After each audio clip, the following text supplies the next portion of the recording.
Ang halimuyak ng nilulutong buttered garlic shrimp at ang mahinang tunog ng kumukulong steak sa kawali ang bumabalot sa maliit ngunit maaliwalas na kusina. Isang matamis na ngiti ang nakaguhit sa mga labi ni Hiraya, manalastas Ricarte, habang maingat niyang inihahanda ang kanilang hapagkainan. Dalawang eleganteng kandila ang nagsisilbing ilaw sa gitna ng mesa, nagbibigay ng mainit at romantikong sinag sa dalawang plato ng pagkain at sa bote ng red wine na naghihintay. First wedding anniversary nila ni Dalisay. Napapikit si Hiraya, ninanamnamang sandali. 1 taon. Parang kailan lang nang halos isumpa na niya ang pag-ibig.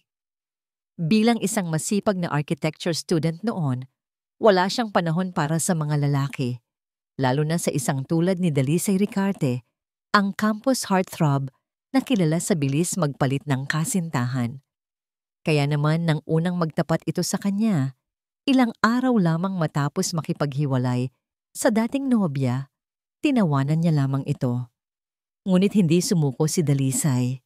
Sa loob ng 1 taon, pinatunayan nito ang sinseridad na hindi niya inakala. May mga bulaklak na naghihintay sa kanya sa labas ng classroom, mga sulat kamay na tula na isinisingit sa kanyang mga libro, at mga sorpresang hapunan na inihanda nito mismo. Pinatunayan ni Dalisay na handa itong magbago para sa kanya. At si Hiraya, na ang puso ay matagal nang nakapinid, ay unti-unting bumigay. Ang kanilang kasal ay tila isang eksena mula sa pelikula. Perpekto, puno ng pangako, at sinaksihan ng lahat ng kanilang mga kaibigan at pamilya, kabilang na ang kanyang matalik na kaibigan at maid of honor, si Luningning Alcantara. 1 taon na, mahal ko, bulong ni Hiraya sa hangin, habang sinusulyapan ng orasan sa dingding. 8:00 na ng gabi. Dapat ay kanina pa umuwi si Dalisay mula sa opisina. Sinubukan niyang tawagan ang telepono nito, ngunit unattended lamang ito. Baka na traffic lang, o baka may tinapos na mahalagang trabaho, pangungumbinsi niya sa sarili. Ngunit habang lumilipas ang mga minuto, ang pananabik sa kanyang dibdib ay unti-unting napapalitan ng malamig na kaba. Ang mga kandila ay nagsisimula ng maubos at ang pagkain ay unti-unti nang lumalamig. 10:00 na nang marinig niya ang tunog ng pagbukas ng pinto. Mabilis siyang tumayo, isang ngiti ng ginhawa ang muling sumilay sa kanyang mukha. Ngunit ang nangiting iyon ay agad na naglaho nang makita niya ang kanyang asawa. Gusot ang suot nitong polo, nakabukas ang 2 butones sa itaas, at bahagyang magulo ang buhok. Ngunit hindi iyon ang nakakuha ng kanyang pansin. Ito ay ang amoy na dala nito. Isang pamilyar na pabango ng babae na matapang at matamis. Ang amoy na yon ay hindi sa kanya. Mahal, anong sorpresa to? Tanong ni Dalisay. Halatang nabigla sa nakahandang hapunan. Sinubukan nitong ngumiti, ngunit hindi umabot sa mga mata nito ang saya. Umiiwas ito ng tingin. Happy anniversary, mahinang sagot ni Hiraya. Ang boses ay bahagyang nanginginig. Nakalimutan mo ba? Hindi Siyempre hindi. Mabilis na sagot ni Dalisay. Lumapit ito para yakapin siya. Ngunit sa paglapit nito, mas lalong tumatak sa pang-amoy ni Hiraya ang pabango. At sa isang iglap, kinilala niya ito. Ang pabangong iyon ang signature scent ni Luningning. Humiwalay si Hiraya sa yakap. Ang puso niya ay nagsimulang tumibok ng malakas, hindi dahil sa kilig, kundi dahil sa takot. Saan ka galing, Dalisay? Bakit ngayon ka lang? Nagkayayaan kasi sa opisina. Bigla ang celebration para sa isang successful project. Alam mo na, hindi ako makatanggi. Paliwanag nito, habang inilalapag ang briefcase sa sahig. Ang mga salita ay tila pinag-isipang mabuti. Ngunit para kay Hiraya, bawat isa ay tunog kasinungalingan. Hindi na siya sumagot. Tahimik siyang umupo sa hapagkainan. Sumunod naman si Dalisay, sinubukang pag-aani ng tensyon sa pagitan nila. Pinuri nito ang pagkain, binuksan ang alak, at kinuwento ang tungkol sa trabaho. Ngunit si Hiraya ay wala na roon. Ang isip niya ay lumilipad. Pinipilit na itaboy ang mga imaheng nabubuo sa kanyang isipan. Matapos ang hapunan na puno ng pilit ng ngiti at katahimikan, agad na nagpaalam si Dalisay na maliligo at matutulog na dahil sa pagod. Hindi na ito tinignan ni Hiraya. Hinayaan niya lang itong umakyat sa kanilang silid. Nang gabing iyon, habang mahimbing na natutulog si Dalisay sa tabi niya, gising na gising ang diwa ni Hiraya. Ang bawat paghinga nito ay parang insulto sa kanyang pandinig.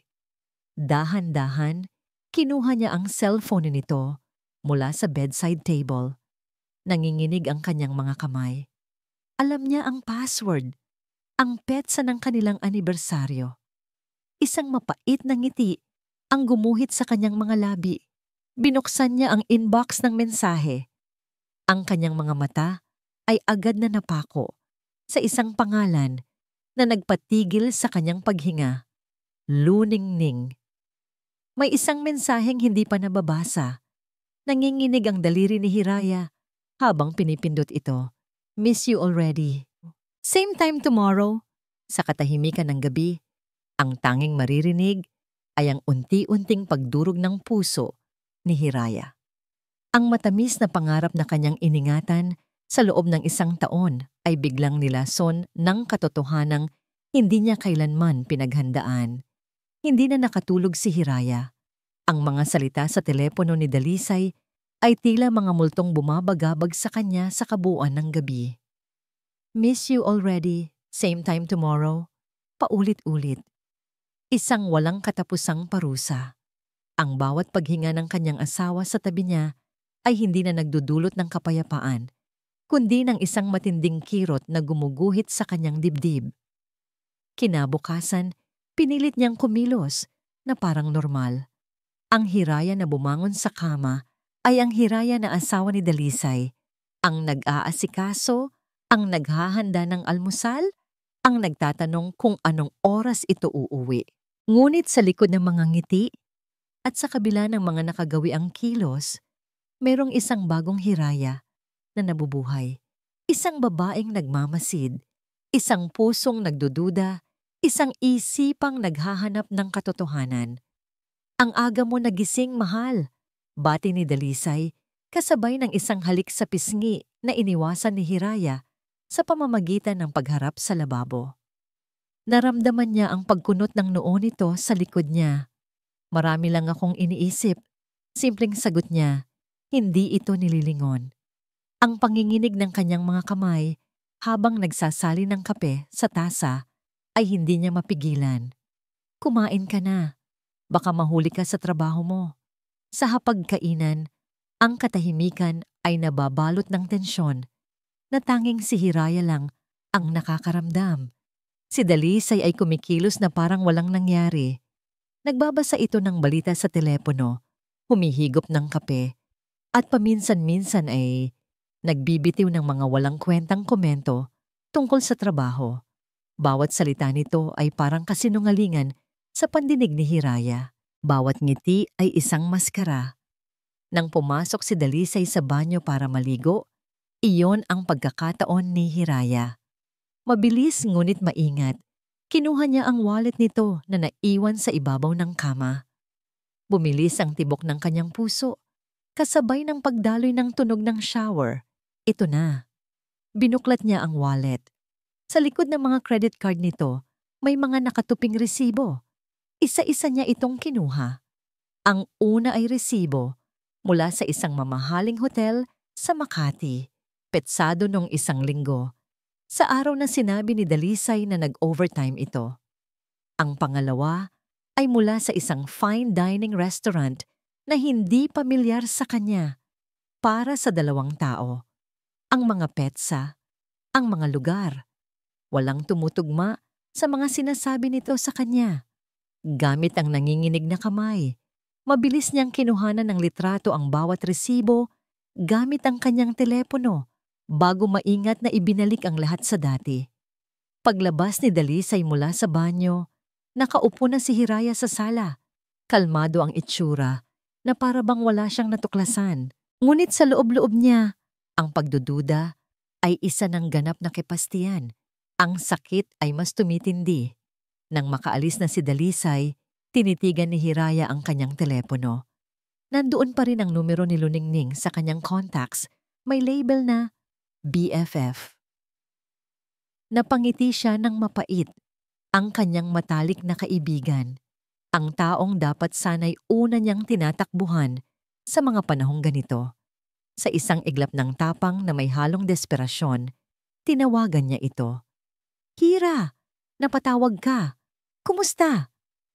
Masayang bati ni Luningning sa kabilang linya. Ang boses nito ay matamis at puno ng sigla, isang perpektong pagganap. "Ning, okay ka lang ba?" Sinubukan ni Hiraya na gawing normal ang kanyang boses. "May itatanong lang sana ako. Nitong mga nakaraang araw, parang laging late umuuwi si Dalisay. Lagi niyang sinasabi na may trabaho. Ganoon din ba sa opisina ninyo? Busy ba talaga?" Isang maikling katahimikan ang namagitan bago sumagot si Luningning. "Nako, oo, Hira. Sobrang busy. Alam mo na, quarter-end report. Halos lahat kami dito nag-o-overtime. Kawawa nga si Dalisay. Pagod na pagod. Huwag kang mag-alala. Trabaho lang talaga yon. Ganoon ba?" "Oo, no. Baka pagod ka lang din kaya kung ano-ano na ang iniisip mo." Dagdag pa ni Luningning, ang boses ay puno ng pag-aalalang huwad. "Huwag mong masyadong isipin yan. Alam mo namang patay na patay sa'yo si Dalisay." Ang huling pangungusap ay parang isang sampal. Pinutol na ni Hiraya ang tawag, nagdahilang may gagawin pa. Ang kasinungalingan ni Luningning, ang huling patunay na kailangan niya. Hindi na siya iiyak. Ang pighati sa kanyang puso ay napalitan ng isang malamig na determinasyon. Hapon na nang magpasya si Hiraya, hindi na siya maghihintay sa dilim para sa mga anino. Siya mismo ang hahanap sa kanila. Isinuot niya ang isang simpleng damit, sumakay sa kanyang kotse, at nagtungo malapit sa opisina ni Dalisay. Naghintay siya mula sa malayo. 5:30, eksakto sa oras ng uwian, nakita niyang lumabas si Dalisay. Ngunit hindi ito dumiretso sa parking lot kung saan naroon ang kotse nila. Naglakad ito sa kabilang direksyon.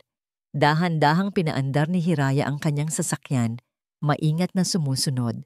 Ang puso niya ay dumadagundong sa kaba at takot. Ang bawat pagpreno, bawat pagliko ni Dalisay ay sinusundan niya. Ang mga pamilyar na kalsada ng Maynila ay tila naging isang labirinto, patungo sa katotohanang matagal na niyang iniiwasan. Huminto ang sasakyan ni Dalisay sa tapat ng isang mataas at eleganteng condominium building sa Taguig. Isang lugar na hindi pamilyar kay Hiraya. Huminto rin siya sa kabilang kalsada, sa isang lugar na hindi siya mapapansin. Naghintay siya, ang kanyang mga mata ay nakatutok, ang kanyang paghinga ay mababaw. Ilang sandali pa, mula sa labi ng gusali, lumabas si Luningning Alcantara. Nakasuot ito ng isang magandang bestida, ang buhok ay nakalugay, at isang matamis na ngiti ang sumilay sa mga labi nito nang makita si Dalisay. Sinalubong siya ni Dalisay ng isang mahigpit na yakap at isang mabilis na halik sa labi. Napanood ni Hiraya ang lahat. Ang pagtawa nila, ang paraan ng pagkakahawak kamay nila, at sa harap mismo ng kanyang mga mata, sabay silang pumasok sa loob ng gusali, naglaho sa kanyang paningin, naiwan si Hiraya sa loob ng kanyang kotse, mag-isa. Ang mga anino ay wala na sa dilim. Nasa harap na niya ang mga ito. Malinaw na malinaw. Sinisira ang lahat ng pinaniniwalaan niya. Nakatitig lang si Hiraya sa gusali. Ang mundo sa labas ng kanyang kotse ay nagpatuloy. May mga sasakyang dumaraan, mga taong naglalakad, ang ingay ng lungsod. Ngunit sa loob ng kanyang maliit na espasyo, ang oras ay tumigil. Ang imahe ni Dalisay at Luningning na magkahawak kamay at magkayakap ay nakatatak sa kanyang isipan, Isang litratong paulit-ulit na sinusunog ang kanyang kaluluwa. Sa simula, wala siyang naramdaman. Manhid, isang nakabibinging katahimikan ang bumalot sa kanyang pagkatao. Ngunit maya-maya, unti-unti, nagsimula ang sakit. Isang maliit na kirot sa kanyang dibdib na lumaki ng lumaki hanggang sa ito'y naging isang halimaw na sumasakmal sa kanyang paghinga. Hindi na niya napigilan. Isang hikbi ang kumawala sa kanyang mga labi. Sinundan ng isa pa hanggang sa ang kanyang buong katawan ay niyanig ng isang malakas at walang tigil na pag-iyak. Ang lahat ng sakit, lahat ng pagtataka, lahat ng pagmamahal na nauwi sa wala ay bumuhos sa anyo ng luha. Ibinuhos niya ang kanyang mukha sa manibela. Ang kanyang mga kamao ay paulit-ulit na dumadapo rito. Bawat hampas ay may kasamang tanong, bakit? Paano nila nagawa ito sa akin? Ang matalik kong kaibigan, ang asawa ko, bakit?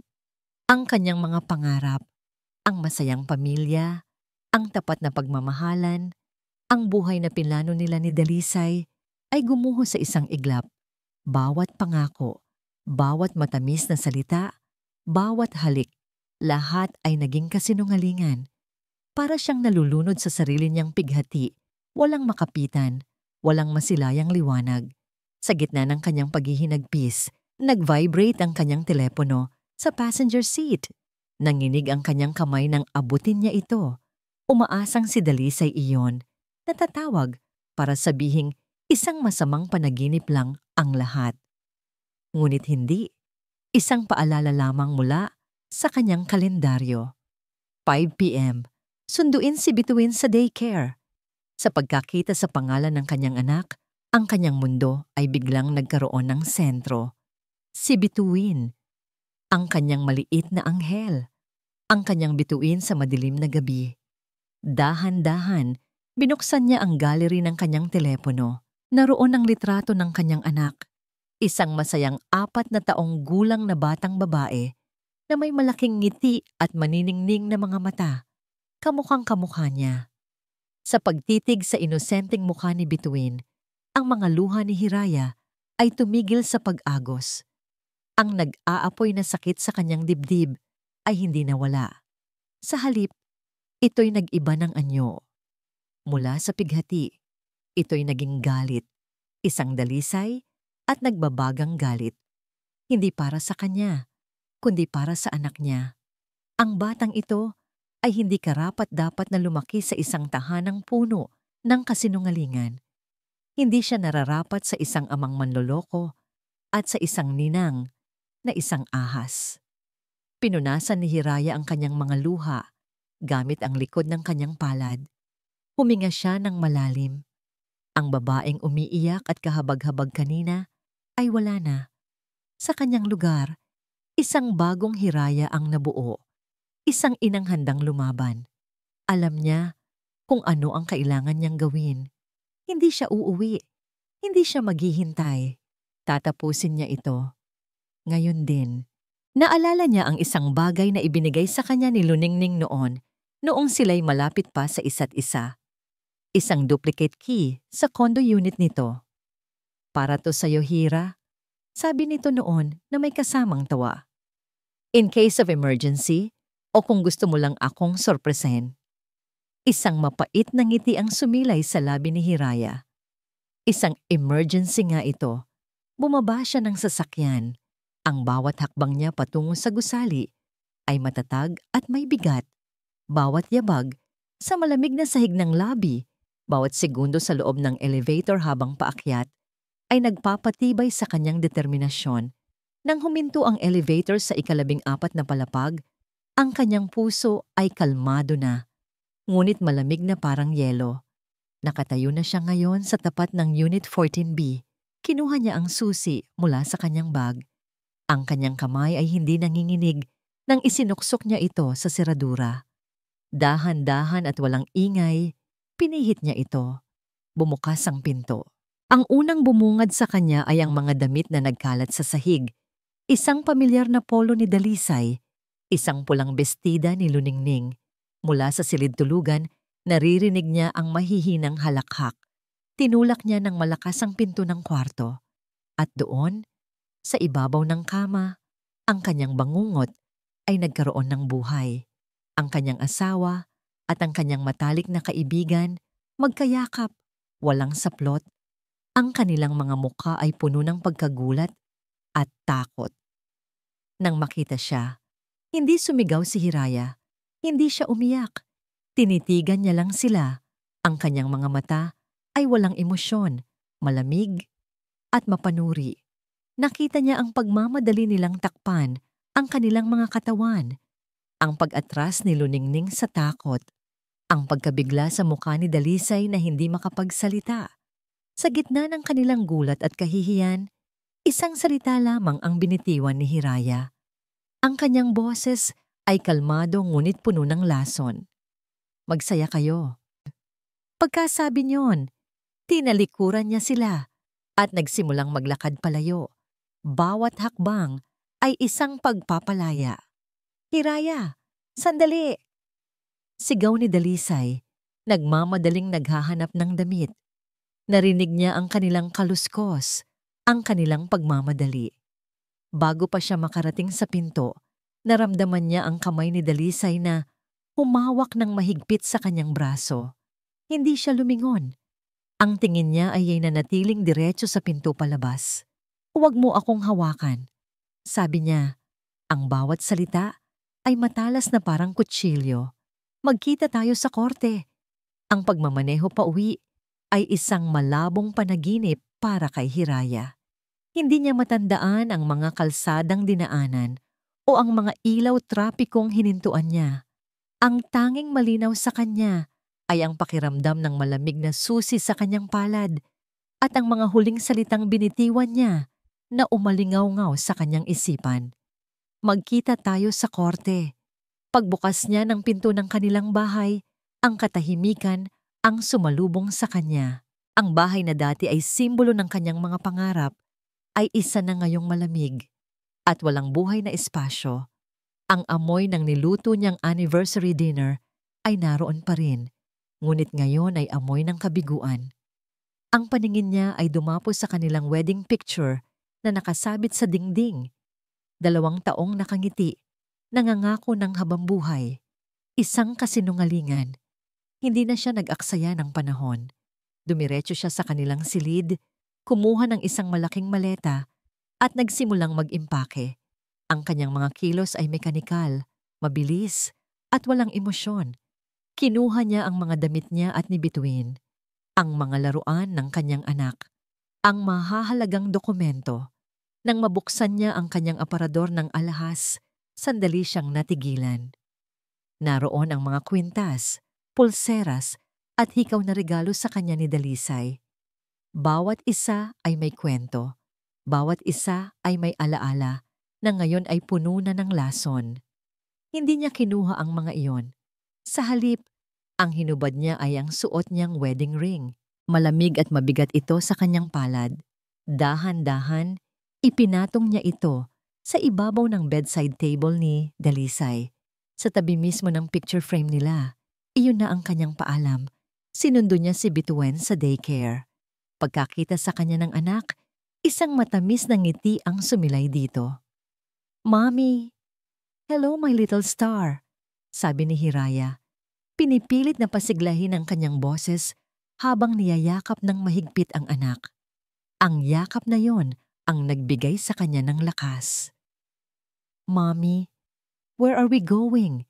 Hindi po ba tayo uuwi?" tanong ng bata. Napansin ang maleta sa likod ng kotse. Tumingin si Hiraya sa mga inosenteng mata ni Bituin at ngumiti. "We're going on a little adventure, baby. Tayong 2 lang." Hindi sila umuwi. Naghahanap si Hiraya ng isang maliit at malinis na motel sa kabilang bahagi ng lungsod. Ang silid ay simple lang. May 2 kama, isang maliit na telebisyon, at amoy ng panlinis. Malayong malayo sa komportableng tahanan na kanilang iniwan. Ngunit sa mga sandaling iyon, ang lugar na ito ay ang kanilang kanlungan. Matapos pakainin at patulugin si Bituin, Umupo si Hiraya sa gilid ng kama. Sa katahimikan ng gabi, sa isang lugar na dayuhan sa kanya, doon siya tuluyang bumigay. Ang tapang na ipinakita niya kanina ay naglaho at ang natira ay ang bigat ng katotohanan. Mag-isa na siya. Mag-isa na niyang haharapin ang lahat. Ang luha ay muling dumaloy sa kanyang mga pisngi. Ngunit ngayon, ito ay tahimik na pag-iyak. Isang pag-iyak ng isang taong nawalan ng lahat. Hindi niya kayang manatili sa loob ng silid. Pakiramdam niya ay sasabog ang kanyang dibdib. Kailangan niya ng hangin. Dahan-dahan siyang lumabas. Sinigurong nakalak ang pinto at nagsimulang maglakad sa hindi pamilyar na mga kalsada. Ang gabi ay malamig. Ang mga ilaw ng poste ang tanging nagsisilbing gabay niya. Naglakad siya ng walang direksyon. Ang isip ay blangko. Ang puso ay pagod.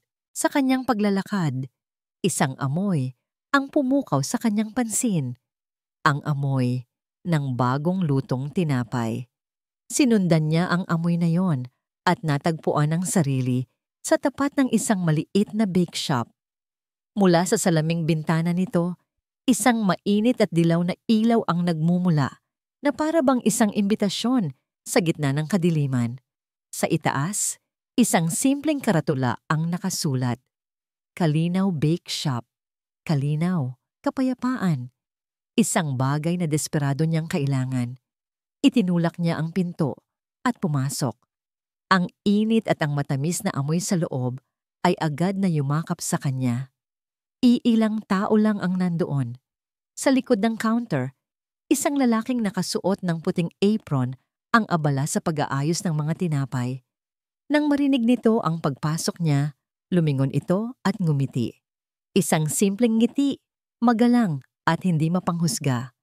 "Magandang gabi po," bati nito. Walang salitang lumabas sa bibig ni Hiraya. Tumango lang siya at umupo sa isang bakanting mesa sa sulok. Hindi niya alam kung bakit siya pumasok. Hindi naman siya nagugutom. Napansin marahil ang lalaki, ang pamumugto ng kanyang mga mata at ang bakas ng kalungkutan sa kanyang mukha. Ngunit wala itong sinabing anuman. Makalipas ang ilang sandali, lumapit ito sa kanyang mesa. Hindi ito nagtanong. Sa halip, maingat nitong inilapag sa harap niya ang isang platito na may lamang 2 piraso ng mainit na pandesal at isang tasa ng mainit na tsokolate. "Courtesy of the house," mahinang sabi ng lalaki na nakilala niyang si Sinag Soliman base sa pangalang nakaburda sa apron nito. "Mukhang kailangan niyo po ng pampainit sa malamig na gabi." Tumingala si Hiraya, gulat. Sa gitna ng kanyang magulong mundo, isang estranghero ang nagpakita sa kanya ng kabaitan. Isang kabaitang walang hinihinging kapalit. Ang simpleng gesto na yon ay tila isang malaking bato na bumuak sa yelong bumabalot sa kanyang puso. Naramdaman niyang muling namuo ang luha sa kanyang mga mata. "Salamat," pabulong niyang sabi. Ngumiti lang muli si Sinag at bumalik na sa kanyang trabaho. Binibigyan siya ng espasyo. Habang humihigop si Hiraya sa mainit na tsokolate at kumakagat sa malambot na tinapay, nag-vibrate ng walang tigil ang kanyang telepono sa loob ng kanyang bag. Kinuha niya ito. 15 missed calls. Lahat galing kay Dalisay. Pinindot niya ang silent mode. Ayaw niya itong kausapin. Ilang sandali pa, isang text message ang pumasok. Galing pa rin dito. "Hiraya, mag-usap tayo. Please, hindi ito tulad ng iniisip mo. May malaking dahilan sa likod ng lahat." Binasa ni Hiraya ang mensahe. Ang anumang bahid ng awa o pag-aalinlangan na maaaring nararamdaman niya ay naglaho. Isang kasinungalingan, isang desperadong pagtatangka na muli siyang manipulahin. Pinatay niya ang screen ng kanyang telepono. Sa maliit at mainit na bake shop na yon, sa harap ng isang simpleng handog mula sa isang estranghero, nahanap ni Hiraya ang isang bagay na hindi niya inaasahan. Isang saglit na kapayapaan at kasabay nito, ang nag-aalab na apoy ng kanyang desisyon na lumaban, hindi na para sa nasirang pag-ibig, kundi para sa kanyang sarili. at para sa kinabukasan ng kanyang anak. Ang mga sumunod na araw ay isang malaking hamon para kay Hiraya. Ang bagong buhay niya ay umiikot sa 4 na sulok ng motel room at sa pag-aalaga kay Bituin, habang ang isip niya ay abala sa pagpaplano ng susunod na hakbang.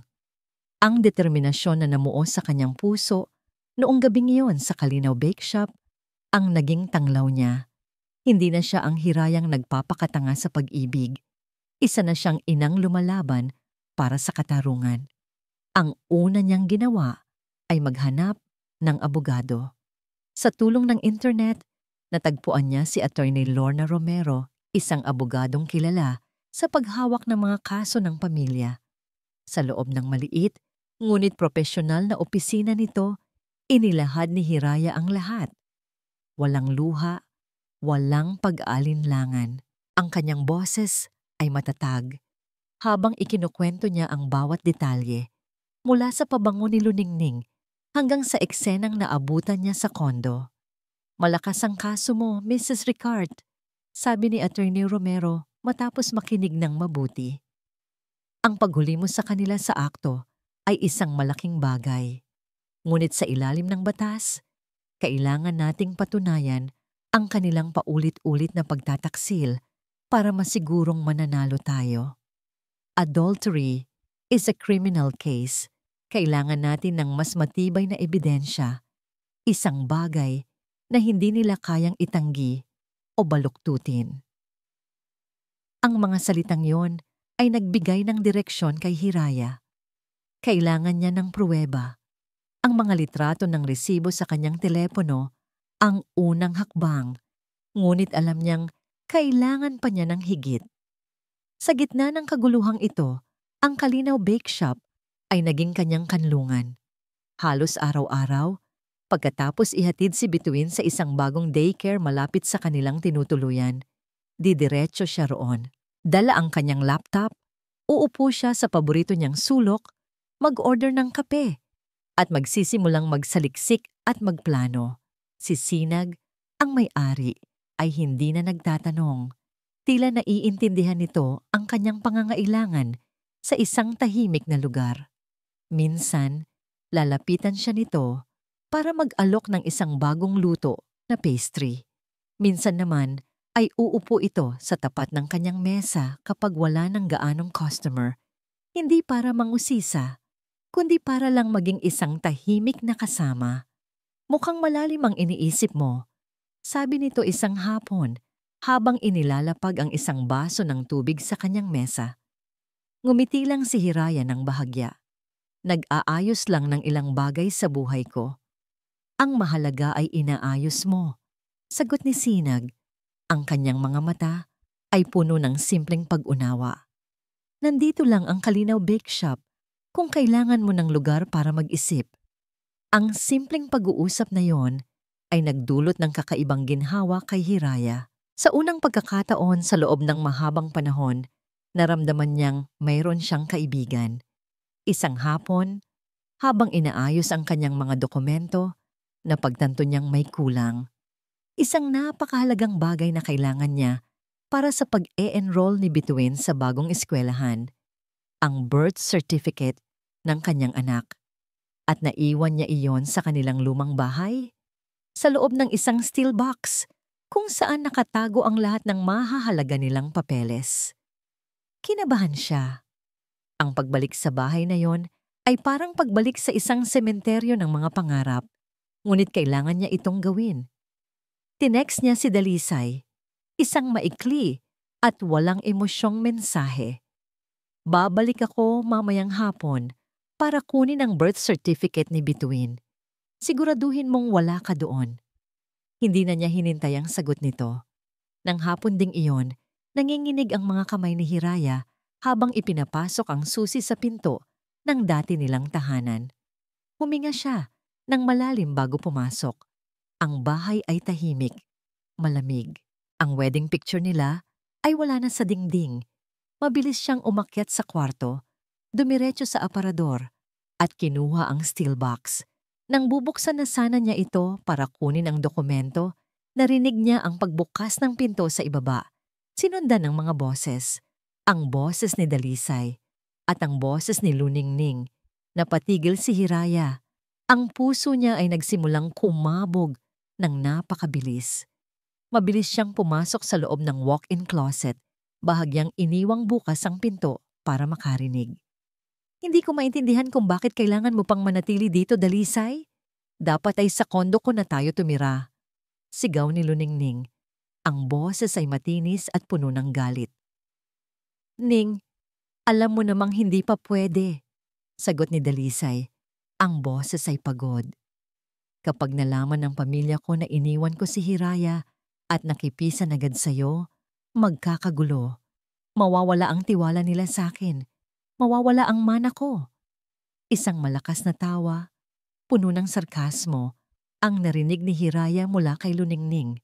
Nanlamig siya sa tunog niyon. Mana? Tiwala? Dalisay, wag mo akong gawing tanga. Iyon ang plano, di ba? Pakakasalan mo ang Santa Santita na yon para makuha ang tiwala ng pamilya mo at pagkatapos ay babalik ka sa akin para kapag nakuha mo na ang pera mo, malaya na tayo. Pero anong nangyari? Nahulog ka na yata sa sarili mong bitag. Sa loob ng madilim na closet, napahawak si Hiraya sa kanyang bibig para pigilan ang anumang tunog na maaaring kumawala mula rito. Ang kanyang mundo ay gumuho sa pangalawang pagkakataon, ngunit sa pagkakataong ito, mas masakit, mas malupit. Plano? Isang plano lang ang lahat. Ang pag-ibig na inakala niyang totoo, ang kasal na pinangarap niya. Lahat ay isang kalkuladong panlilinlang. Dahan-dahan, kinuha niya ang kanyang cellphone, nanginginig ang mga daliri habang pinipindot ang record button. Habang nagpapatuloy ang sigawan nila sa labas, si Hiraya ay dahan-dahang umatras sa dilim. Ang kanyang mga mata ay nanlalaki sa katotohanang kanyang narinig. Sa kanyang pag-atras, hindi niya napansin ang isang maliit na florera na nakapatong sa isang kahon sa likod niya. Nasagi niya ito. Ang tunog ng nabasag na porselana sa sahig ay umalingaw-ngaw sa buong silid na para bang isang putok ng baril sa gitna ng katahimikan. Agad na natigil ang sigawan sa labas. Isang nakabibinging katahimikan ang pumalit. Narinig ni Hiraya ang papalapit na mga yabag. Ang pinto ng walk-in closet ay bumukas ng malakas kamkapaki. Ang liwanag mula sa silid ay biglang pumasok sa madilim na closet at kasabay nito, ang mga mukha ni Dalisay at Luningning ay lumitaw sa siwang ng pinto. Ang kanilang mga ekspresyon ay pinaghalong gulat, pagkalito, at sa huli, isang dahan-dahang pagkaunawa na nahuli sila sa sarili nilang bitag. Nakatayo si Hiraya sa gitna ng dilim, hawak pa rin ang kanyang telepono. Ang recording ay nagpapatuloy. Ang mga mata niya ay nakatitig ng diretso sa kanila. Hindi nagpapakita ng anumang takot, tanging isang malamig at matalim na galit. Ang unang nakabawi mula sa pagkagulat ay si Luningning. Ang takot sa mukha nito ay mabilis na napalitan ng isang mapanghamak na ngisi. Itinulak niya ng tuluyan ng pinto para mabuksan ng maluwag. Well, well, well, look who's here, sabi ni Luningning. Ang boses ay puno ng lason habang ipinapamewang ang isang kamay. Narinig mo ang lahat, hindi ba? Magaling. At least ngayon, hindi na namin kailangang magpaliwanag pa. Alam mo na ang lugar mo. Ang bawat salita ni Luningning ay isang sampal, ngunit si Hiraya ay hindi kumibo. Ang atensyon niya ay nakatuon kay Dalisay, na nakatayo sa likod ni Luningning. Ang mukha ay namumutla. Ang mga mata ay hindi makatingin ng diretso sa kanya. Dalisay, sabi ni Hiraya. Ang kanyang boses ay kalmado, ngunit may bigat. Isang plano. Ginamit mo ako. Ginamit ninyo ako. Sa wakas ay nagkaroon ng lakas ng loob si Dalisay na magsalita. Lumapit ito, iniwaksi si Luningning sa daan, at sinubukang abutin ang kamay ni Hiraya. Hiraya, mahal, pakinggan mo ako. Umatras si Hiraya, iniwasan ang kanyang kamay na para bang ito ay apoy. Huwag kang lalapit. Hindi ganoon kadali yon, Hiraya. Oo, nagsimula ito bilang isang plano, pero nagbago ang lahat. Desperadong sabi ni Dalisay. Ang kanyang boses ay puno ng pilit na sinseridad. Natutunan kitang mahalin. Maniwala ka sa akin. Huwag nating sirain ang pamilya natin. Isipin mo si Bituin. Ang pagbanggit sa pangalan ng kanilang anak ang nagpasiklab sa galit ni Hiraya. Si Bituin, huwag mong gagamitin ang pangalan ng anak ko para pagtakpan ang kabulukan mo. Sigaw niyaya. Ang kalmadong maskara ay tuluyan ng nabasag. Anong pamilya ang sinasabi mo? Ang pamilyang binuo sa kasinungalingan? Ang pamilyang sinira ninyong dalawa? Tama na yang drama mo, Hiraya. Sabat ni Luningning, naiinip. Lumapit ito at humarang sa pagitan nilang dalawa. Hinarap si Hiraya nang may nagbabantang tingin. Ano? Tatakbo ka sa abogado mo? Magdedemanda? Sige, subukan mo. Sa tingin mo, sino ang paniniwalaan ng korte? Ikaw na isang hamak na estudyante noon? O si Dalisay na mula sa respetadong pamilya? Kami. Itinaas ni Hiraya ang kanyang telepono. Ipinakita ang screen na nagpapakitang nagre-record pa rin ito. Sa tingin ko, maniniwala sila sa recording na ito. Ang nanggisi sa mukha ni Luningning ay naglaho. Isang madilim na galit ang pumalit dito. Mabilis pa sa isang kisap mata, sinugod niya si Hiraya. Pilit na inaagaw ang telepono. Ngunit si Hiraya ay handa. Mabilis siyang umilag at itinulak si Luningning palayo. Tama na, sigaw ni Dalisay. Pumagit na sa kanilang dalawa. Ngunit ang kanyang atensyon ay nasa kay Hiraya. Hiraya, please. Pag-usapan natin to ng maayos. Ibigay mo sa akin ang telepono. Aayusin natin ito. Tinitigan ni Hiraya ang lalaking minsan niyang minahal ng buong puso. Ang nakikita niya ngayon ay isang duwag. Isang taong takot maharap ang mga kahihinatnan ng kanyang mga ginawa. Wala na tayong pag-uusapan, matigas na sabi ni Hiraya. Hindi na siya nagsalita pa. Mabilis siyang tumalikod, hawak ng mahigpit ang telepono at ang steel box. Kumari pa siya ng takbo palabas ng silid, pababa ng hagdanan at palabas ng bahay na yon. Ang mga sigaw ni Dalisay sa likod niya ay hindi na niya pinansin. Sa mga sumunod na araw, nagsimula ang laro ng mga demonyo.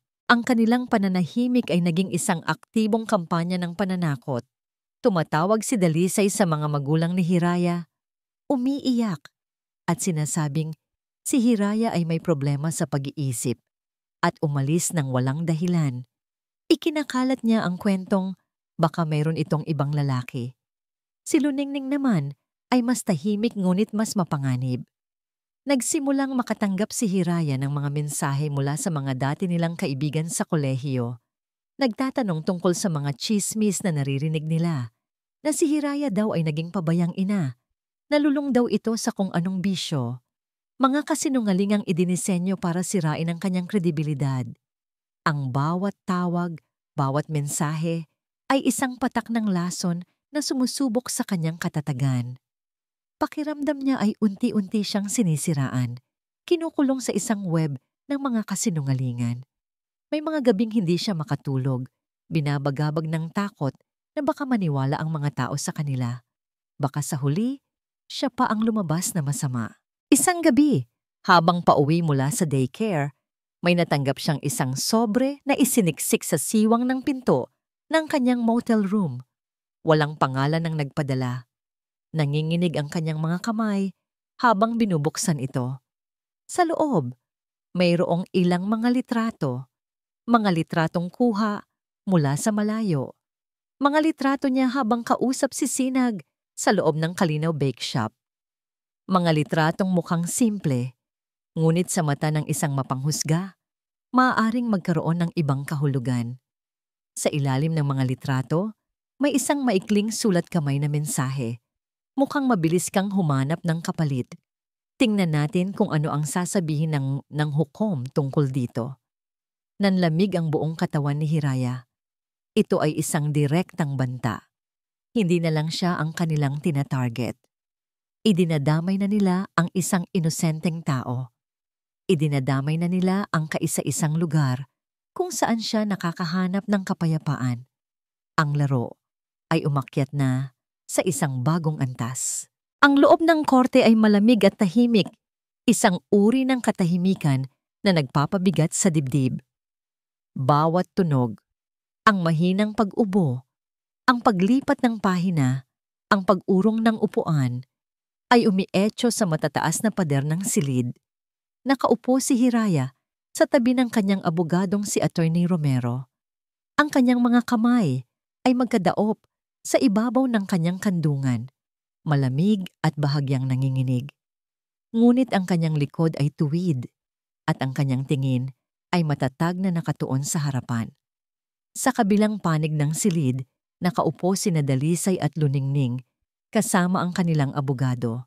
Si Dalisay ay hindi makatingin ng diretso sa kanya, habang si Luningning naman ay may ekspresyon ng isang martir, isang biktima sa sarili nitong palabas.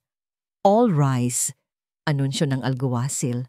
Pumasok ang hukom, isang matandang lalaki na may seryosong muka at mga matang tila nakikita ang lahat.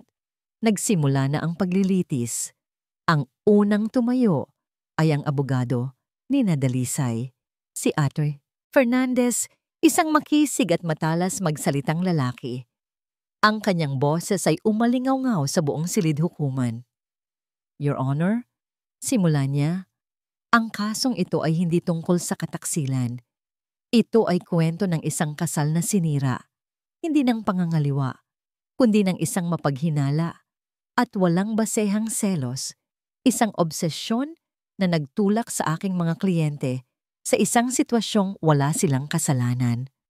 Habang nagsasalita si Attorney Fernandez, ipininta niya si Hiraya bilang isang babaeng hindi matatag ang pag-iisip, isang asawang sakal sa selos na ginawang miserable ang buhay ni Dalisay. Binaluktot niya ang bawat katotohanan. Ang pagiging masipag ni Dalisay sa trabaho ay ginawa niyang dahilan ng paghihinala ni Hiraya. Ang pagkakaibigan nito kay Luningning ay ginawa niyang isang inosenteng relasyon na binigyan ng mali siya. Nakinig lang si Hiraya, pinipigilan ang sariling mag-react. Alam niyang ito ang kanilang laro. Ang sirain siya bago pa man siya makapagsalita. At pagkatapos, ang pinakamatinding dagok, tinawag nila ang kanilang unang testigo. We call Luningning Alcantara to the witness stand. Dahan-dahang tumayo si Luningning, nakasuot ng isang simpleng puting bestida na nagbibigay sa kanya ng itsurang inosente. Ang kanyang bawat galaw ay kalkulado. Ang kanyang mga mata ay bahagyang namumugto na para bang magdamag siyang umiyak. Nang umupo siya sa harap, nanginginig ang kanyang mga kamay habang nanunumpa. Miss Alcantara, malumanay na tanong ni Attorney Fernandez, maari mo bang isalaysay sa korteng ito ang relasyon mo kay Mrs. Hiraya Ricarte? Si Hiraya, matalik ko siyang kaibigan, sagot ni Luningning, ang boses ay basag. Parang kapatid na ang turing ko sa kanya. Isang luha ang pumatak sa kanyang pisngi. Kaya hindi ko maintindihan kung bakit niya ito ginagawa sa amin. Nagsimula siyang magkuwento ng isang bersyon ng mga pangyayari na pawang kasinungalingan. Ang paghuli sa kanila ni Hiraya sa kondo ay pinalabas niyang isang marahas na paglusob. Nagpanik po ako noon, kaya dinalaw ko si Dalisay sa unit niya para humingi ng tulong. Umiiyak niyang sabi. At bigla na lang siyang dumating, si Hiraya, sumisigaw, nagwawala.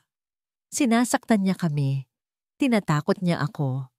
Ang mga tao sa loob ng korte ay nagsimulang magbulungan.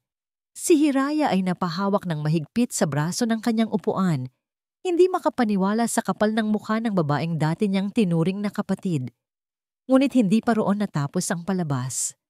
Your Honor, mayroon po kaming mga ebidensyang magpapatunay na hindi ang aking mga kliyente ang may kasalanan, kundi ang mismong nag-aakusa. Deklara ni Attorney Fernandez, Inilabas niya ang isang malaking brown envelope. Ang unang laman nito ay ang mga litrato. Ang mga litratong ipinadala kay Hiraya. Isa-isang ipinakita sa korte ang mga larawan niya habang kausap si Sinag sa Kalinaw Bake Shop. Kuha mula sa malayo. Ang mga anggulo ay piniling mabuti para magmukhang malisyoso. Isang pagtawa, isang paglapit para abutin ang asukal, isang paghatid ni Sinag sa kanya sa labas ng pinto. Sino ang lalaking ito, Miss Alcantara? Siya po ang dahilan ng pagbabago ni Hiraya, sagot ni Luningning, humihikbi. Madalas ko po siyang nakikita doon. Palagi silang nag-uusap. Muling umugong ang bulungan sa korte.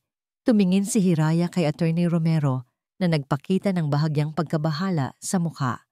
At pagkatapos ay inilabas ni Attorney Fernandez ang kanyang huling baraha. Your Honor, mayroon din kaming audio recording, isang pag-uusap sa telepono ni Mrs. Ricarte. Pakinggan po natin ito. Isang maliit na speaker ang inilapit sa mikropono. Sa simula, may kaunting static at pagkatapos ay narinig ang boses ni Hiraya, malinaw na malinaw.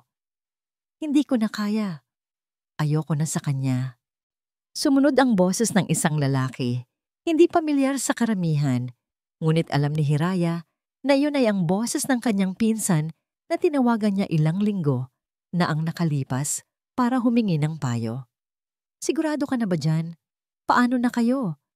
Tanong ng boses ng lalaki. At ang huling salita, ang pinakamasakit sa lahat, ay mula kay Hiraya. Oo, sigurado na ako. May iba na akong pinagkakaabalahan. May nagpapasaya na sa akin ngayon. Biglang pinutol ang recording. Ang katahimikan sa korte ay nakabibingi. Ang mga salitang yon, kinuha sa ibang konteksto at pinutol sa tamang bahagi, ay lumikha ng isang perpektong kasinungalingan. Ang ibang pinagkakaabalahan at nagpapasaya sa akin na tinutukoy ni Hiraya noon ay ang paghahanap ng hustisya at ang kapayapaang natatagpuan niya sa pagiging malakas para sa kanyang anak. Ngunit sa pandinig ng lahat, iyon ay isang malinaw na pag-amin ng pagkakaroon ng ibang lalaki.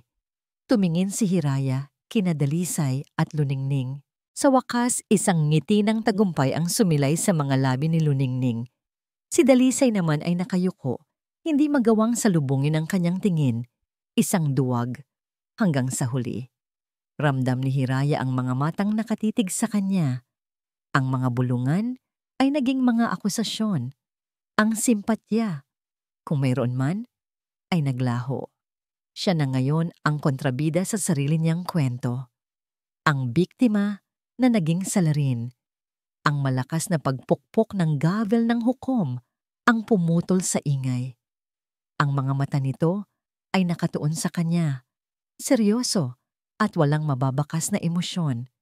Mrs. Manalastas Ricarte, sabi ng hukom, ang kanyang boses ay may awtoridad. Mayroon ka bang masasabi tungkol sa mga ebidensyang ito na iprinisenta laban sa iyo? Tumingin si Hiraya sa kanyang abogadong si Attorney Romero. Sa mukha nito, nakita niya ang isang bahid ng pag-aalala, isang senyales na hindi nila inaasahan ang ganito kabigat at kaduming laro. Lahat ng baraha ay nasa panig na ng kalaban. Ang mga litrato, ang testimonya ni Luningning, at ang pinutol na recording, lahat ay bumubuo ng isang matibay na pader na tila imposibleng gibain. Ang lahat ay tila nawala na. Ang katotohanan ay natabunan na ng isang perpektong pagtatanghal ng kasinungalingan. Huminga ng malalim si Hiraya. Ramdam niya ang bigat ng tingin ng lahat, naghihintay sa kanyang pagbagsak. Ito na ba ang katapusan? Sa gitna ng nakabibinging katahimikan, tumayo si Hiraya. Ang lahat ng mata ay nasa kanya. Dahan-dahan siyang naglakad patungo sa witness stand. Ang bawat hakbang ay may bigat, ngunit puno ng determinasyon na hindi pa nakikita sa kanya ninuman sa loob ng silid na yon. Nang umupo siya, ang kanyang mga mata ay hindi nagpakita ng takot o pagkatalo. Sa halip, Meron itong kakaibang kalinawan, isang kapayapaan ng isang taong wala nang ikakatakot na mawala pa. Mrs. Ricarte, simula ni Attorney Fernandez sa cross-examination, ang boses ay puno ng kumpiyansa na para bang nanalo na. Ang mga litratong ito, anya, itinaas ang mga larawan nila ni Sinag, nagpapakita ng inyong malapit na ugnayan sa isang lalaking nagngangalang Sinag Soliman. Maaari mo bang ipaliwanag ito? Tumingin si Hiraya ng diretso sa hukom, pagkatapos ay sa mga miyembro ng korte. Opo, kinikilala ko ang mga litratong yan, sabi niya. Ang kanyang boses ay kalmado at malinaw. At kinikilala ko rin po ang lalaki. Siya nga si Ginoong Sinag Soliman. Siya po ang may-ari ng isang maliit na panaderya na naging kanlungan ko sa mga panahong pakiramdam ko ay mag-isa ako sa mundo. Kanlungan? Mapanguyam na tanong ni Attorney Fernandez. O baka naman tagpuan? Kanlungan po. Pagdidiin ni Hiraya. Isang lugar kung saan ako nakahanap ng kabaitan mula sa isang estranghero noong mga panahong ang mga taong pinagkatiwalaan ko, ang aking asawa at ang aking matalik na kaibigan ay abala sa pagsira ng aking buhay. Isang maikling bulungan ang narinig sa silid at ang audio recording, patuloy ng abogado, hindi nagpapatinag. Ang pag-amin na meron ng ibang nagpapasaya sa inyo? Opo, sinabi ko po iyon, pag-amin ni Hiraya, na ikinagulat ng marami, pati na ni Attorney Romero. Ngumiti si Hiraya ng mapait. Sinabi ko po iyon sa aking pinsan sa telepono. At totoo po, mayroon na pong ibang nagpapasaya sa akin. Ang nagpapasaya po sa akin ay ang pag-asang makakamit ko ang hustisya. Ang nagpapasaya po sa akin ay ang paglaban para sa kinabukasan ng aking anak na si Bituin. Iyon po ang konteksto ng aking sinabi.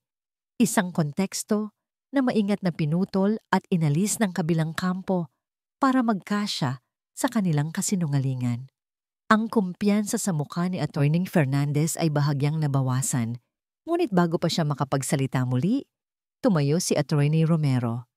Your Honor, with all due respect, the defense has presented a masterfully edited piece of fiction.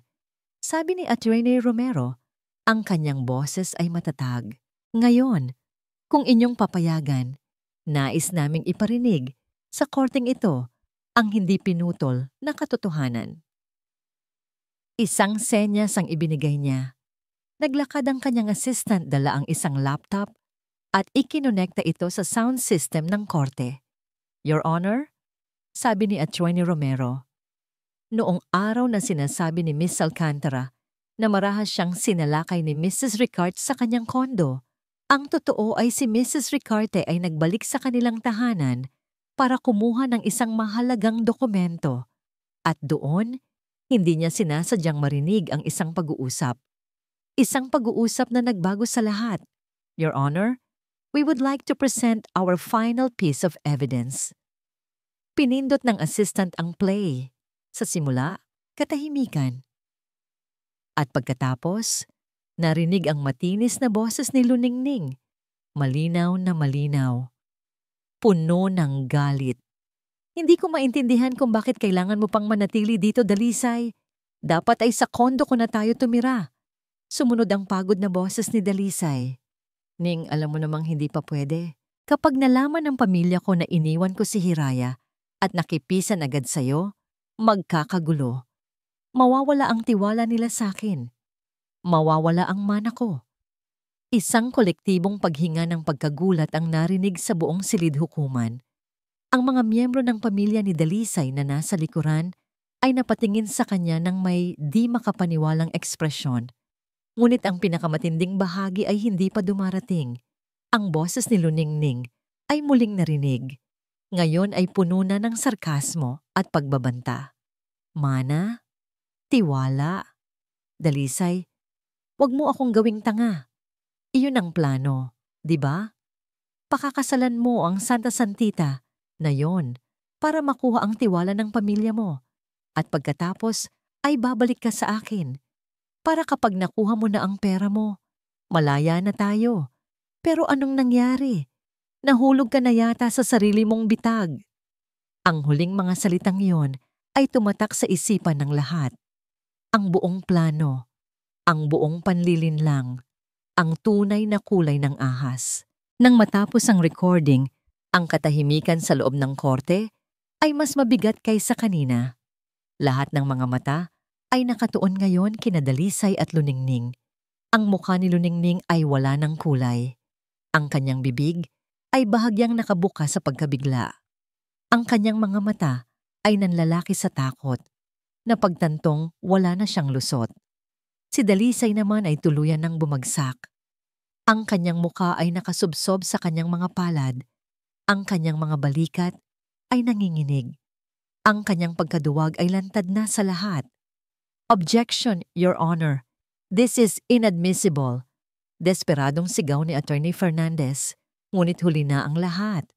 Pinukpok ng hukom ang kanyang gavel, minsan 2, 3 beses, para patahimikin ang nagkakagulong-bulungan. Tumingin siya kina Dalisay at Luningning. Ang kanyang mga mata ay puno ng hindi maitagong pagkadismaya. Ang desisyon ay mabilis. Ang hatol ay malinaw. Guilty. Ang isang salitang yon ay ang tunog ng pagbagsak ng martilyo ng hustisya. Ang tunog ng pagtatapos ng mga kasinungalingan. Ang tunog ng tagumpay ni Hiraya. 2 pulis ang lumapit kina Dalisay at Luningning. Habang pinoposasan ang mga kamay nito, si Dalisay ay hindi makatingin. Ngunit si Luningning, bago tuluyang ilabas ng silid, ay lumingon. Tinitigan niya si Hiraya, hindi ng pagsisisi, kundi ng purong puot. "Hindi pa ito tapos!" Sigaw niya. Ang kanyang boses ay puno ng kamandag. Bago siya tuluyang kinaladkad palabas. Ngunit para kay Hiraya, tapos na. Sa paglabas ng 2 taong sumira sa kanyang buhay, naramdaman niya ang paggaan ng kanyang dibdib. Hindi ito isang masayang tagumpay, ngunit ito ay isang tagumpay na nagbigay sa kanya ng kapayapaan. Ang katotohanan, sa wakas, ay nagwagi. Lumipas ang ilang buwan. Ang ingay ng paglilitis ay unti-unting humupa at ang mga anino ni Dalisay at Luningning ay nagsimulang maglaho sa araw-araw na buhay ni Hiraya.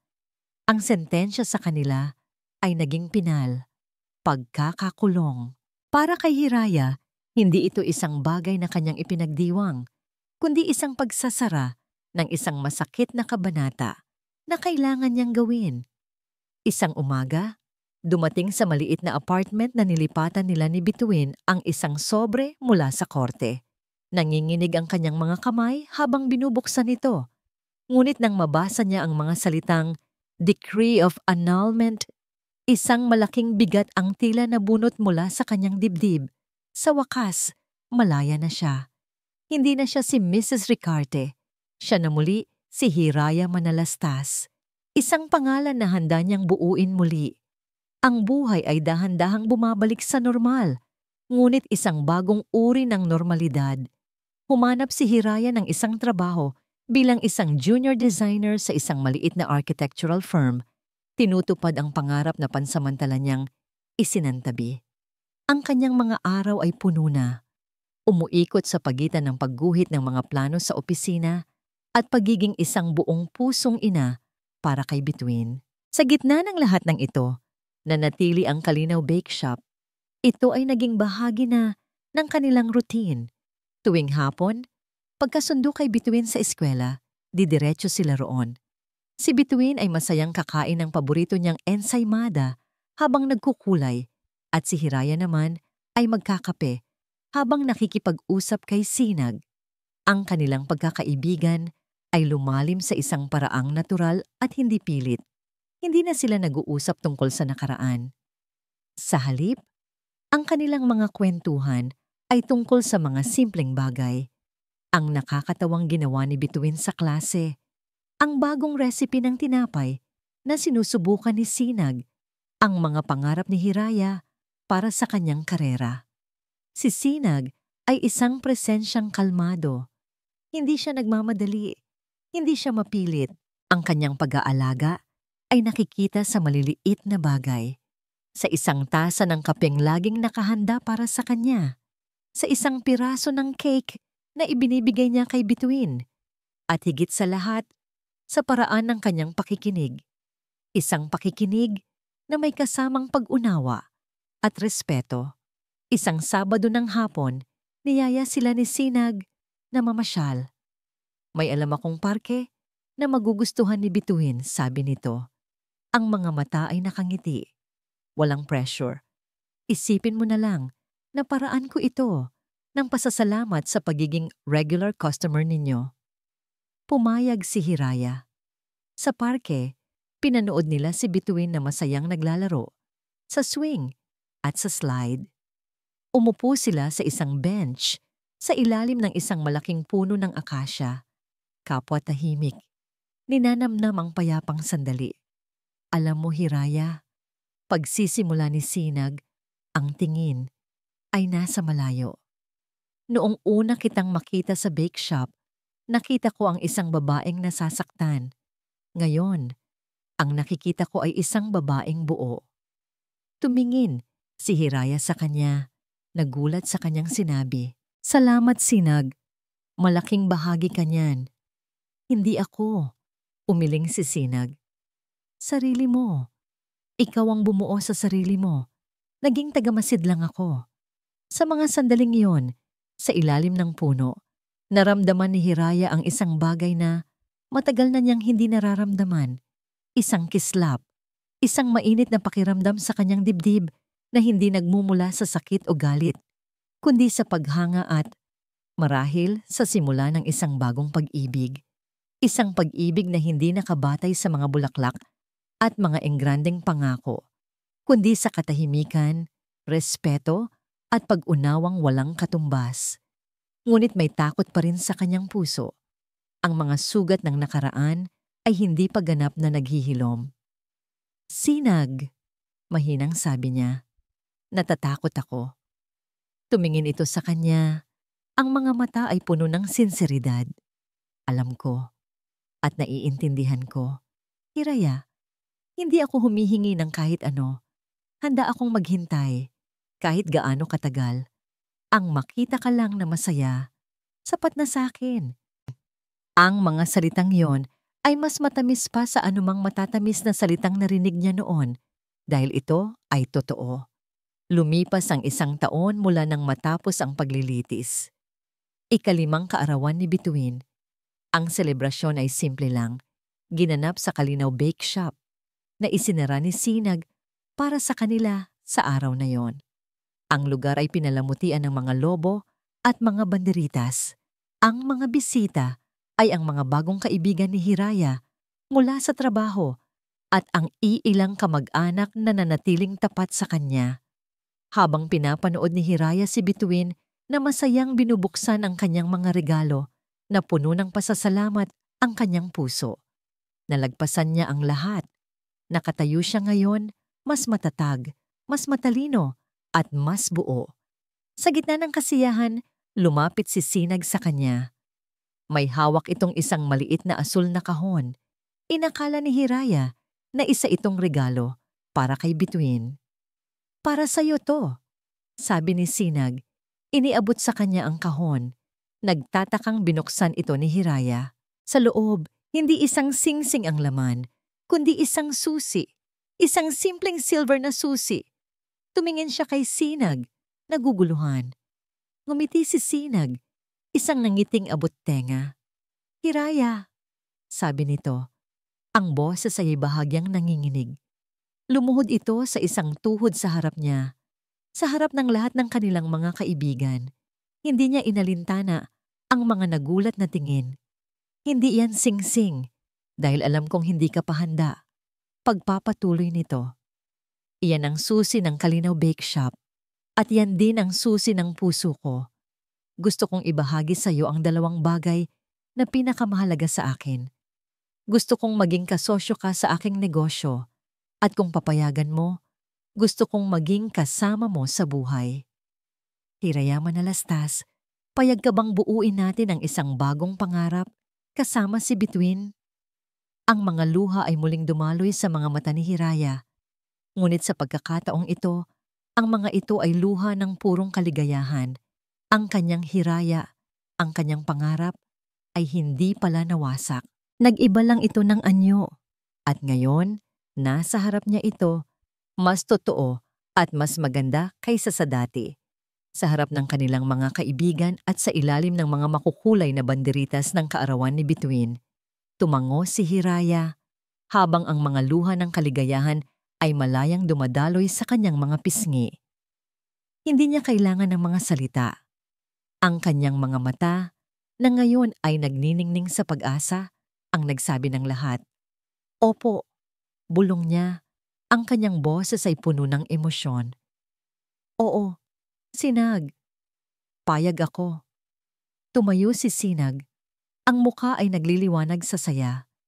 Kinuha niya ang kamay ni Hiraya at isinuot dito ang isang simpleng singsing na may maliit na bato na hugis saraw na kinuha niya mula sa kanyang bulsa. Kung sakali lang na pumayag ka, nakangiti niyang sabi. Ang palakpakan at hiyawan ng kanilang mga kaibigan ang pumuno sa buong bake shop, kasama na ang masayang tilili ni Bituin na yumakap sa kanilang dalawa. Ang kanilang kasal ay hindi enggrande. Ito ay simple, taimtim, at puno ng tunay na pagmamahal. Ginanap ito sa hardin sa likod ng Kalinaw Bake Shop, isang lugar na naging simbolo ng kanilang pag-ibig. Ang mga bisita ay ang mga taong tunay na nagmamahal sa kanila. Ang best man ay ang matandang panadero ni Sinag at ang maid of honor ay ang bago niyang kaibigan mula sa trabaho. At ang pinakamaganda sa lahat, ang kanilang flower girl at little bride ay si Bituin, na suot ang isang puting bestida, masayang naglalakad sa aisle habang hawak ang kamay ng kanyang mommy at ng kanyang tito Sinag na malapit nang maging kanyang daddy. Sa harap ng Diyos at ng lahat ng naririto, sabi ni Sinag sa kanyang panata, habang hawak ang mga kamay ni Hiraya. Ipinapangako kong magiging liwanag mo sa dilim at kapayapaan mo sa gitna ng unos. Hindi ko maipapangako ang isang perpektong buhay, pero ipinapangako ko ang isang buhay na puno ng katapatan, respeto, at isang pag-ibig na laging magsisilbing mainit na tinapay sa umaga. Mamahalin kita, Hiraya, at mamahalin ko si Bituin nang higit pa sa buhay ko. Nang si Hiraya na ang nagsalita, ang kanyang boses ay matatag. Sinag, simula niya, dumating ka sa buhay ko na parang isang sinag ng araw sa gitna ng pinakamadilim kong gabi. Tinuruan mo akong maniwala muli. Ipinakita mo sa akin na ang tunay na pag-ibig ay hindi enggrande at maingay, kundi tahimik, matiyaga, at laging nandyan. Tinatanggap kita, hindi bilang tagapagligtas, kundi bilang aking katuwang, aking kaibigan, at aking kabiyak. Ipinapangako kong aalagaan ang puso mo at ang pamilyang bubuuin natin sa hirap at ginhawa. Lumipas ang mga taon, ang Kalinaw Bake Shop ay lumago. Mula sa isang maliit na tindahan, nagkaroon na ito ng 2 pang sangay. Si Hiraya, na ngayon ay kapwa may-ari na, ang nagdisenyo ng bawat isa na nagbibigay ng kakaibang init at ganda sa bawat lugar. Hindi na lamang siya isang ina at asawa. Isa na siyang matagumpay na negosyante at arkitekto. Ang kanilang tahanan ay laging puno ng tawanan at amoy ng bagong lutong pagkain. Isang hapon, habang abala silang tatlo sa paggawa ng cookies sa kusina, si Bituin na ngayon ay isang masiglang bata. Si Sinag na nagmamasa at si Hiraya na naglalagay ng chocolate chips. Biglang nahilo si Hiraya at napahawak sa mesa. Okay ka lang, mahal? Nag-aalalang tanong ni Sinag. Ngumiti si Hiraya. Isang ngiting may halong hiwaga. Okay lang. Siguro, medyo naparami lang tayo sa bahay. Hindi agad naintindihan ni Sinag, ngunit nang ipakita ni Hiraya ang resulta ng kanyang huling check-up sa doktor, nanlaki ang mga mata nito sa gulat at tuwa. Hindi lang isa, hindi lang 2, kundi 3. kambal na 3. Ang balita ay nagdulot ng mas malaking kasiyahan at mas masayang kaguluhan sa kanilang pamilya. Dumating ang araw at isinilang ni Hiraya ang 3 malulusog na sanggol, 2 lalaki at 1 babae. Pinangalanan nilang Liwanag, Laya at Pag-asa. Isang gabi, habang mahimbing na natutulog ang mga bata, nakatayo sina Hiraya at Sinag sa kanilang balkonahe, magkayakap. Pinagmamasdan ang mga bituin sa langit. Ang hangin ay malamig, ngunit ang init ng kanilang pagmamahalan ay sapat na. Sino ang mag-aakala? Bulong ni Hiraya. Isinandal ang ulo sa balikat ni Sinag, na ang lahat ng sakit, lahat ng luha, ay hahantong sa ganito. Ang pinakamatamis na tinapay ay laging nagmumula sa pinakamainit na hurno. Sagot ni Sinag, hinigpitan ang yakap sa kanya. Dumaan ka sa apoy, Hiraya, at lumabas kang mas matatag at mas matamis. Tumingala si Hiraya sa langit, sa maningning na buwan.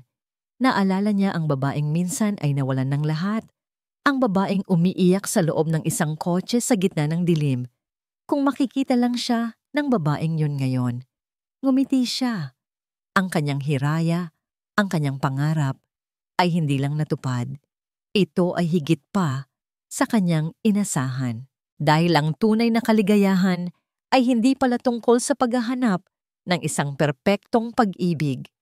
Ito ay tungkol sa pagbuo muli ng iyong sarili para maging karapat-dapat ka sa isang pag-ibig na totoo at sa pagtanggap nito ng may buong puso kapag dumating na ito sa anyo ng isang bagong umaga. At dito nagtatapos ang matamis na kwento ng muling pagsibol at tunay na pag-ibig nina Hiraya at Sinag. Mula po sa kaibuturan ng aming puso. Isang taos-pusong pasasalamat sa bawat isa sa inyo na sumubaybay, nakiiyak, nakipaglaban, at muling umasa kasama si Hiraya sa kanyang paglalakbay. Ang pagsulat ng kanyang kwento ay isa ring paglalakbay para sa amin. Isang paalala na ang bawat sugat ay may kakayahang maghilom at ang bawat pangarap na gumuho ay maaaring mapalitan ng isang mas matatag at mas makabuluhang katotohanan. Ang kwento ni Hiraya ay kwento ng pag-ibig. Hindi lamang pag-ibig para sa isang kabiyak, kundi ang mas mahalagang pag-ibig para sa sarili. Ito ay tungkol sa paghahanap ng lakas sa gitna ng kahinaan at sa pagpili ng kapatawaran hindi para sa iba, kundi para sa sariling kapayapaan. At higit sa lahat, ito ay isang kwento ng pag-asa na ang tunay na kaligayahan ay hindi hinahanap, kundi ito ay dumarating kapag tayo ay buo na at handa ng magmahal muli ng walang takot. Ngayon, nais naman naming marinig ang inyong tinig. Ano ang pinakapaborito ninyong bahagi ng kwento? Anong aral ang tumatak sa inyong puso? Ibahagi po ninyo ang inyong mga saloobin sa comment section sa ibaba. Ang inyong mga kwento at pananaw ay inspirasyon din sa amin. Hanggang sa muli nating pagkikita sa susunod na kwento, nagmamahal ang inyong lingkod, Kwentong Puso TV.